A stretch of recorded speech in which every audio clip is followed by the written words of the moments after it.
ev dem û hemû demên we xweş bin temaşevanên hêja.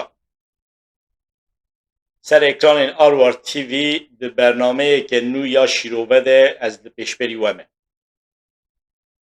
Îro 16 Gulanê 2021 roja yekşemê. Weke tê zanîn diho 15 Gulanê roja zimanê Kurdî bû. Her salê rojên 15 Gulanê weke roja zimanê Kurdî tê pîrozkirin. Gelê Kurd jî bi taybetî Kurdên Kurdî hez diho weke roja zimanê Kurdî pîrozkirin. Ez beriya her tiştî vê rojê li hemû Kurdan pîroz dikim û bi taybetî vê rojê li Kurdên Kurdî hez pîroz dikim. Heval dost û temaşevanên hêja. Bêguman li ser ziman me pir caran axifiye. Careke din pêwîst e em dubare bikin ku milleteke bê ziman nikare weke geleke bi serkeftî serfiraz bê naskirin. Her millet xwedî zimaneke xwe ye. Her zarok dema ji dayîk dibe bi gotinên destpêkê bi zimanê dayîka xwe îfade dike, hatîne ziman. Dibe ku zimaneke ne tenê yê gelekî be, yê pir gelan be. Mesela Fransî tenê zimanê yek milletekî nîne. Belçîkî jî hinekî wan Fransî weke zimanê xwe dibînin. Li Kanadayê jî hinekî Kanadayî Fransî weke zimanê xwe dibînin. Li Swîsre hineke Swîsrî Fransî weke zimanê xwe dibînin. Lêbelê her millet xwedî zimanekî ye. Dibêje ev zimanê min e. û bi wî zimanê xwe îfade dike, bi wî zimanê tê naskirin. Gelê ku bêje zimanê min nîne, ew gel nîne. Ne mümkün e ku bêje ez gelim û bê zimanim. Milleteke bê ziman nabe. Mixabin gelê Kurd ji alî dagirkeran ve weke milleteke bê ziman hatiye hîştin. Lêbelê zimanê me heye. Ew daxwaza dagirkeran e ku me bê ziman bihêlin. Zimanekî me yê pîroz heye. Ev zimanê ku em pê xwe îfade dikin. û zimanê Kurdî zimaneke pir dewlemend e. Pir tiştên ku bi rastî mirov nikare bi zimanê din bîne ziman, bi Kurdî rihettir, hêsantir dikare bîne ziman. Mesela ez Fransî zanim, Tirkî jî dizanim, hin zimanê din jî dizanim. Lêbelê pir tiştan mesela bi Tirkî an bi Fransî ez nikarim xwe baştirîn îfade bikim. Lêbelê bi Kurdî baştir dikarim xwe îfade bikim. Ji ber ku Kurdî zimaneke dewlemend e, mirov hêsantir dikare xwe bi her awayî îfade bike. û her wiha Kurdî weke tê zanîn ji cûrbecûr zaravayan çêdibe. Zaravayên kurmanciya jor, kurmanciya jêr, dimilkî û her wiha li Rojhilatê Kurdistanê zaravayê din jî hene. Mesela Lorî heye û cûrbecûr beşên Kurdistanê de deverên din yên Kurdistanê hin zaravayên din yên herêmî tên axaftin. Ev ji dewlemendiya zimanê me yê Kurdî tê. Lewre jî demek ki vaha piroz de meddoho cejna zamanı Kurdi piroz kir. Demek ki vaha de bi taybeti ez hemû Kurdan daxwaz dikim ku qasê ku bikaribin bi Kurdî biaxifin bi taybetî bi zarokan Kurdî bidin zarokê Kurdan dema Kurdî diaxife şirînin. Yani zarok hemû şirînin çawa dibe bila bibe lêbelê dema zarokê Kurdan bi Kurdî diaxifin zêdetir şirînin. Careke din ez cejna zimanê Kurdî li hemû gelê Kurd bi taybetî li Kurdî hezan ji dil û can pîroz dikim. Weke hûn dizanin ev demekî ye bi taybetî li Tirkiye videoyên Sedat Peker serokê grûveke mafya mirov nikare bêje Sedat Peker weke serokê mafya Tirkan e. Ji ber ku li Tirkiye pir grûvên mafya hene. Sedat Peker ji wan grûvan serokê yekê ye. û ev demekî ye bi taybetî ji sala parvir ve ev kes ji ber hin nakokiyên di navbera wî û di navbera hin rayedarên dewleta Tirk de ji Tirkiye revî. Destpêkê çû welatên û nîzîkê Tirkiye li Makedonyayê ez bawer dikim demekê ma pişra hin welat guhertiye li gorî axaftinên wî niha jî li Dubayê jiyan dike. Rast e ne rast e em nizanin ew dibêje ez li Dubayê me. û va çend hefteye videoyan parve dike. İro videoya xwe ya Benjamin parve kir. û di Tirkiye'de Rojev li dora videoyên Sedat Peker çêdibe. Herkes di televizyonanda, di radyoanda, di rojnameanda videoyên Sedat Peker nikaş dikin.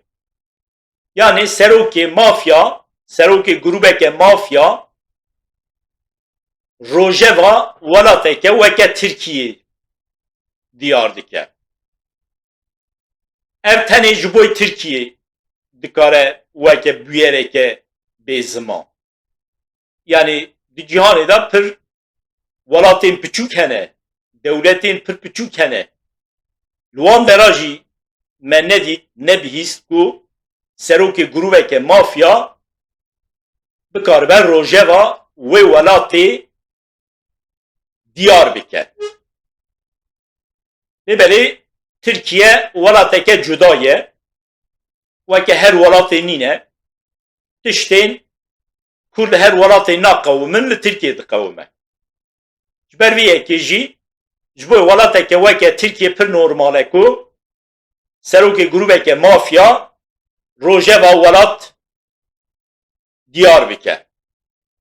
û Sedat Peker tu videoya xwe de çi dibêje? Bi taybetî navê Süleyman Soylu dîne ziman kî jê ra dibêje Sülo. Yani Süleyman Soylu kî ye? Wezîrê karê hundir yê Recep Tayyip Erdoğan e. Yani ev çend sale Recep Tayyip Erdoğan Süleyman Soylu girke cemxwe weke wezîrê karê hundir wezîfedar kiriye. Sedat Peker di videoya xwe de kî dibêje min her tiştaniyê ziman qasê ku hin tişta heya niha aniyê ziman divê ez li gorî agahiyên Süleyman Soylu ji Tirkiye reviyan. Yani Süleyman Soylu divê ji min re got derheqê te de dema xeteriyeke çê bibe dema behna operasyoneke çê bibe ez ê agahiyê bidim te tu ji Tirkiyeyê bireve. Piştra jî divê ji min re gotiye ber ku ji bo Süleyman Soylu divê tu bilêta min a vegerê bûyî. Yani piştra jî Süleyman Soylu jê re gotiye ez ê amadekariya bikim derheqê te de dozên ku hatine vekirin bertaraf bikim ji te re rêya vegera Tirkiyeyê amade bikim tu car di vegerî Tirkiyeyê. Yani li gorî gotinên Sedat Peker wî pişta xwe bi Süleyman Soylu girêdaye ji Tirkiye derketiye û hêvî kiriye ku bi alîkariya Süleyman Soylu car di wê vegere Tirkiyeyê lêbelê dema ku Sedat Peker li derve ye Süleyman Soylu di derheqê wî da hin gotinan kiriye û her wiha operasyonekî daye çêkirin li hember mala Sedat Peker operasyon daye çêkirin li gorî ku Sedat Peker dibêje polîsan silah kişandine zarokên wî û mala wî da tiştên ku neqanûnî hatine kirin. Piştî ev bûyer diqewimin Sedat Peker videoya çêkir û derheqê Süleyman Soylu da pir tiştan anî ziman. Yani ji Süleyman Soylu ra meydan dixûne. Divê derheqê te da ez ê pir tiştan aşkere bikim tiştên ku Sedat Peker divêje ez ê aşkere bikim tekiliya dewletê tekiliya bi taybetî Süleyman Soylu û ya grûvên mafya dide aşkere kirin. û her wiha Sedat Peker di van vîdeoyê xwe da behsa Mehmet Ağa jî dike. Yani Mehmet Ağa çawa li Tirkiyeyê weke serokê grûveke mafya hereket dike û çawa di nava dewletê da xwe daye bicêh kirin, çawa heqaretê kiriye li pir însanan, çawa dest daye ser malê pir însanan û her wiha ya herî giring jî Sedat Peker dibêje kurê Mehmet Ağa, Tolga Ağa ku niha weke parlamenterê AKP ye li Dêrsimê li herêma Dêrsimê em bêjin keçeke biyanî tecavüz kiriye û piştî rojeke şunde jî ew keç kuştî hatiye dîtin. Dane diyar kirin ku xwe intihar kiriye. Sedat Peker iddia dike ku kurê Mehmet Ağa, Tolga Ağa tecavüzê wê keçikê kiriye û her wiha keçikê jî pişra kuştiye. û di derheqê kuştina keçikê de jî ti lêkolîn nehatine çêkirin, ti doz nehatiye vekirin û daxwaz dike ku doz were vekirin. Heta Sedat Peker dibêje eğer ev tiştê ku ez tînim ziman ne rastin derxin meydanê ku ez direva dibêjim ez amade me tiliya min jêkir. Yani serokê mafya Sedat Peker bi awayeke xwe emîn diaxife. Her tiştê ku dibêje jî divê rast e. û meydan dixûne divê kerem kin werin em ji hev hesab bipirsin. Dîsa di van vîdeoyê Sedat Peker de têkiliya pir kesên din yên berê em bêjin wezîrtî kirine di nava qedemeyê dewletê da wezîfe girtine di derheqê wan da jî pir tiştê gotin. Ji wan yek jî Mêrê Tansu Çîler, Özer Çîler. Di vîdeoya xwe ya îro de bi taybetî Sedat Peker behs dike wî û Özer Çîler çawa li kêderê hevdû dîtine navêje ji bo çi hatine gelhev lêbelê dide diyarkirin ku têkiliyê wî û Özer Çîler jî bi hev re hebûne û tekiliye wan xweş bûye. Tansûçîler jî hûn dizanin di salên 1990 de Serokwezîrtiya Tirkiyeyê kir. û bi taybetî dema Tansûçîler Serokwezîrê Tirkiyê bû, şereke pir qirê jî li dijî Kurda hate meşandin. Wisa diyar ku dema Tansûçîler Serokwezîrtî kir li Tirkiyê bi alîkariya serokên mafya, grûpên mafya yên weke Sedat Peker û yên weke Abdullah Çatlı li dijî Kurdan pir kiryarên xirav bi kar aniye. Werwa Sedat Peker di van vîdeoyê xwe de mesaj dide pir derdoran jî. Bi taybetî mesaj dide mesela derdorên rojnamevan. Yani dide diyarkirin ku çawa li Tirkiye rojnamevan di xizmeta patronên xwe de bûne. Di xizmeta berjewendiyên hin grûban da bûne. û her wiha dibêje li Tirkiye pir rojnamevan hene mixabin, şeref û namûsa wan meşê wan e. Yani rojnamevan pêwîst e bi îrada xwe ya azad binivîsîne biaxife. Lêbelê li gorî ku Sedat Peker dibêje li Tirkiye pir rojnamevan hene, mesela navê wan carna dibêje, yek ji wan jî Abdulkadir Selvi dibêje vana şeref û namûsa wan meşê wan e.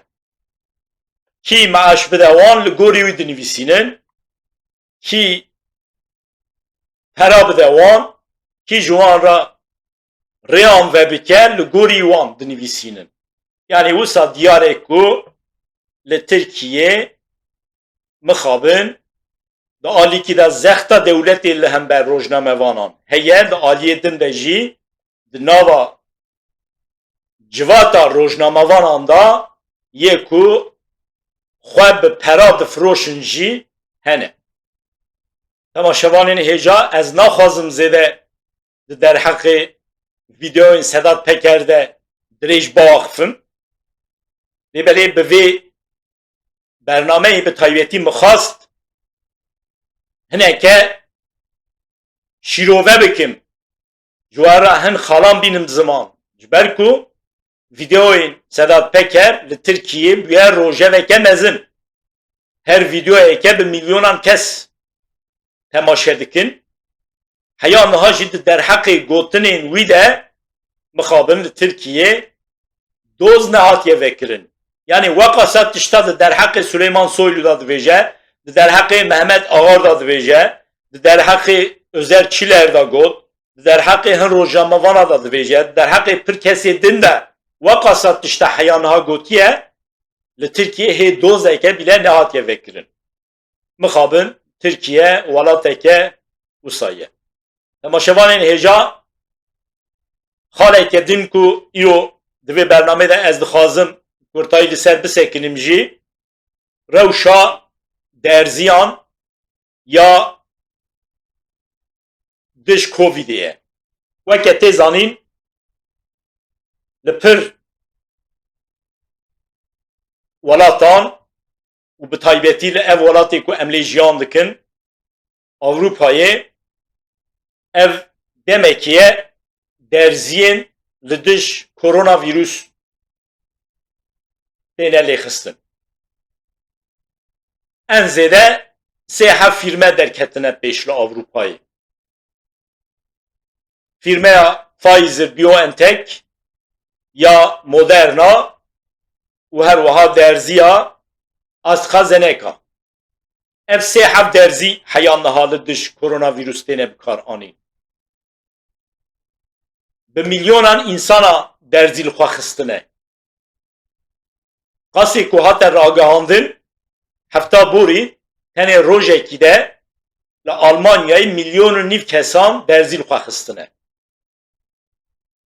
û her ku diçe li hemû welatên Avrupayê ev derzî zêdetir li kesan tê xistin û nexweşî jî qasê ku rayedar aşkere dikin, nexweşî jî her ku diçe kêmtir dibe. Yani çiqas zêde însan derziya li xwe dixin, weqasa zêde însan li dij vê nexweşiyê têne parastin û li gorî wî jî hejmara nexweşan kêm dibe bêguman. Qasê ku tê zanîn li Fransa heya niha nîzikê 25 milyon kesan derzî li xwe xistine. Li Almanya ev hejmar hinekî daha zêdetir e. Kêm zêde li hemû welatên Yekîtiya Ewropayê meriv dikarin bêjin nüfusê her welatê derdorê sedî sî û pêncan hatine derzîkirin yan jî têne derzîkirin. Ji ber ku hem derzî hene du doz lazim e însan li xwe bixin ku werin parastin. Belê hineke însan jî hene derziya li xwe naxin. Baweriya xwe nayînin bi van derziyan. Ez dibêjim ev şaş e. Yani pêwîst e însan derzî li xwe bixin. Ev derzî neyê li xwe xistin mixabin ji vê nexweşiya xirab mirov nikare xwe biparêze. Ji ber vê yekê jî her kesê ku derfeta xwe heye lazim e vê derzî li xwe bixin û qedexeyên di derbarê Covidê de jî her ku diçe sis dibin, sibê ne du sibe, du roj şûn de li Fransa êdî terasên restoranta vedibin, maxazê ku heya niha girtî bûn wê werin vekirin. Heman tiş li Almanya jî çêdibe û heya demeke şûn de jî qederê sê hefte şûn de jî tê gotin ku restorant û kafê jî wê êdî hundir de jî bikarin xizmetê bidin û her wiha qasê ku rayedarên Fransa bi taybetî aşkere kirine di dawiya meha hezîranê de êdî qedexeyên di derbarê Covidê de bi tevayî wê rabibin. Rewşa Covid wisa heya bernameyeke din ya şîrove bimînin di xêr û xweşiyê de silav û hurmet.